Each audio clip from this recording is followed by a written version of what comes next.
How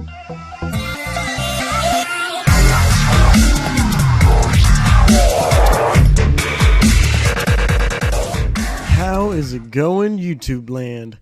I'm Taters from TeamSlopyTaters, and I'm here to give you guys another Inzetor deck list. And actually, this will probably be my last and final Inzetor deck list, just because I'll actually be working on Inzetors for real life now. And so I don't really want to give away all my secrets. But this will probably be my final Inzetor deck list for a little while until I'm completely finished with my Inzetor deck. But Galactic Overlord's finally come out, so I figured we'll we'll improve upon my last deck lists and give you guys another angle at Inzetors. This Inzetor deck list is running the tour guide engine, actually. I chose to put tour guides in because the Battle Pack Epic Dawn is coming out, and I can actually afford tour guides now. And so, tour guides are a viable option for me. So I'll give you guys a quick run through of the deck list, and I'll go through and explain some things, and hopefully you guys like the deck list. If you guys really do like the deck list, be sure to like and comment, and if the deck gets 10 or more likes, I'll eat my own words and post another updated version of it and give you guys some duels with it. So be sure to give it 10 likes if you guys want to see that. Don't forget to subscribe, so if you do leave a like, you can catch the video when it comes up. Alright guys, we'll get right into the deck list. We're running the standard 9-card Inzetor engine, which is 3 Dragonfly, 3 Centipede, and 3 Hornet. Those are all pretty self-explanatory. And I guess the Giga Mantis is pretty self-explanatory as well. He kind of goes with them for the OTK. But the rest of the deck is kind of different. Next up, we have 2 Inzetor Ladybug, because Inzetor Ladybug is the shit, and I'm not even going to lie about that. I'll leave a link to my Inzetor demonstration again for you guys so that you guys can see how Inzetor Ladybug works. And I'm going to be playing this deck a lot, and I think Inzetor Ladybug is going to open up a lot more OTKs than most people think. So I'm going to run the deck and see if I can't find some more OTKs that have not been pointed out yet. And then I'll be sure to upload them first for you guys. Like I said, I'll go back through and explain everything once I'm through with the deck list. Next, we have 2 Hopper, because I, for one, like Hopper. I feel like he is a really viable card in the deck, so I run 2 of them. Next, we have 2 Veiler. I tried to fit a third one in, but I just couldn't find the room for it. I could take out a Hopper or Dark Armed for it, but I'd just rather not at the moment. It's been testing pretty well at 2, so I like it.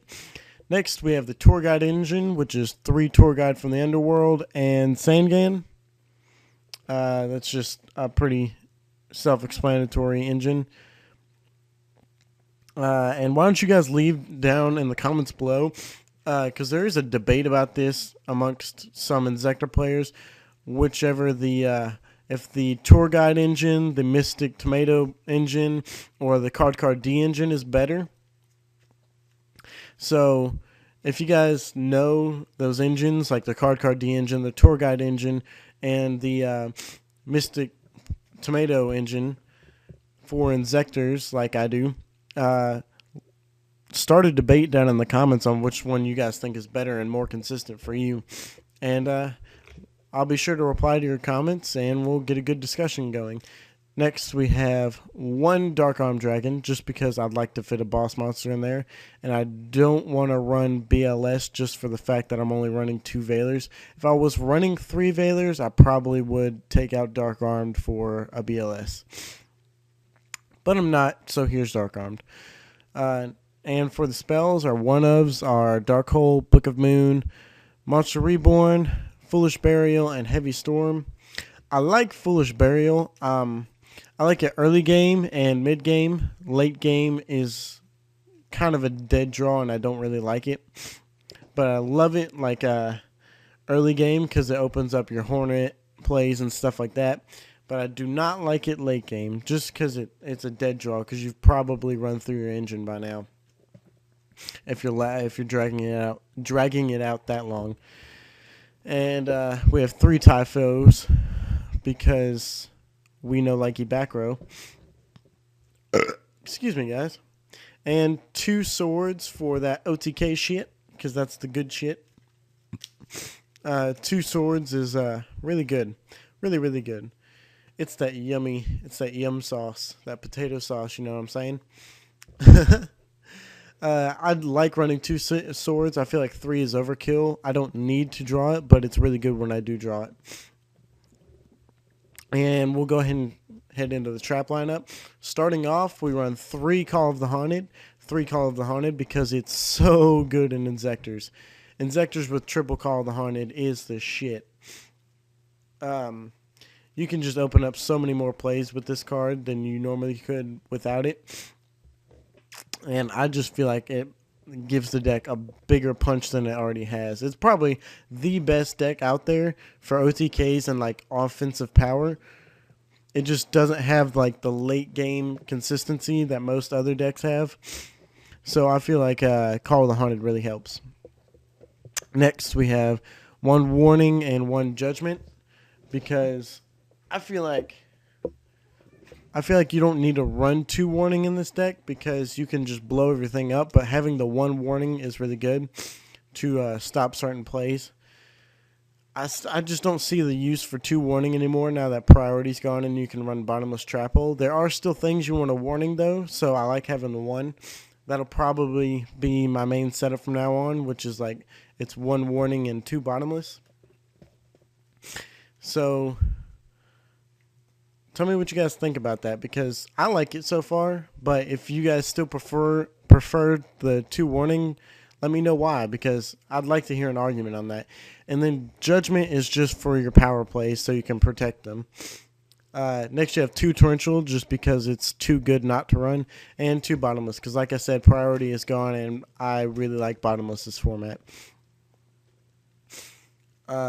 On to the extra deck. The extra deck actually is a lot more stuffed now that you can run Inzetor Ladybug, and you don't just have to run BS things in your extra deck like all 3 of the rank 3 Djinns. Because I know I saw Billy Break do that just because he had room to. I thought that was funny. Like I thought it was funny just because of the fact that hey, we have so much room in this extra deck. Let's just throw 1 of each of these in. Which they are all good, but now we have more viable options for Inzectors to exceed him with Inzetor Ladybug. So we have 2 Leviathan Dragon for that OTK shit. Next we have 1 Giga Brilliant and 1 Leviair. Leviair is just for if it just so happens that one of your power cards is removed from play, like Hornet or Dragonfly. So that's what that's for. And then Zen Mains to stall the game out if you need to. And for the rank 4s, we run 1 Maestroke and 1 Utopia because the rank 4s are a lot more conceivable with Gruff because I'm running 2 Hopper and 2 Gruff. So the rank 4s are really, they're reachable. You can use them. And I really like Maestroke. Maestroke is really good. No pun intended, but it is pretty punny. And for the rank 5s, we're on run tiers, 1 Adreus, 1 Zamayo, and 1 Crimson Shadow Armor Ninja. I really like Crimson Shadow Armor Ninja. Somebody actually brought this to my attention in my Inzetor demonstration. Whenever I demonstrated using the first turn Inzetor move. And I actually did not pay any attention to this guy, and he's really good. He's a lot better option than Tyrus on first turn. So the first turn Inzetor play is you summon Dragonfly, equip Ladybug, detach Ladybug, make Dragonfly a level 5, special summon Centipede, equip Ladybug, detach it, make Centipede a level 5, and get like a Dragonfly or Hornet to hand. And then overlay for Crimson Shadow Armor Ninja. And then you're good. Set a couple back row and you're good to go.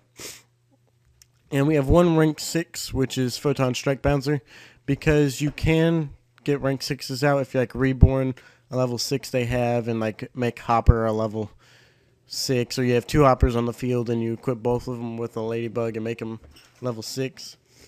So that is pretty viable. And Photon Strike Bouncer is just too good not to run if you can actually use it. So I figured why not. And then we have the Synchros, which are Bryonac, Black Rose, and Stardust. Because you can get these guys out since you main 2 Veilers and 2 Ladybugs. So it's a very viable option for all of these guys. And I feel like Stardust is too good not to run, Bryo's too good not to run, and Black Rose is more for pushing or getting out of some kind of lock you're in.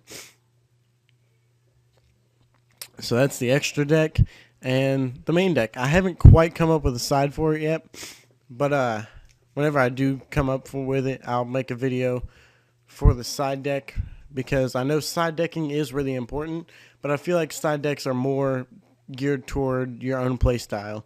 I feel like if you're going to side deck, make it to your own play style, because not all side decks fit everybody the same. So I feel like you should make your own side deck. But that's the deck. Whenever I'm done uploading this, I'll probably do another demonstration and give you guys one duel with it. But after that, you guys get no more, because I'm trying to keep my deck under wraps. So that's the deck list, guys. Be sure to like, favorite, share, subscribe, comment, do all of that fancy stuff. Be sure to check out my Subscribe and Play series. And if you want to be a part of that, just go to one of the Subscribe and Play videos and leave a comment telling me you want to be a part of that series, and I'll get you in on my channel. So that's Taters from TeamSlopyTaters and my Inzetor deck list, guys. I'll be seeing you later.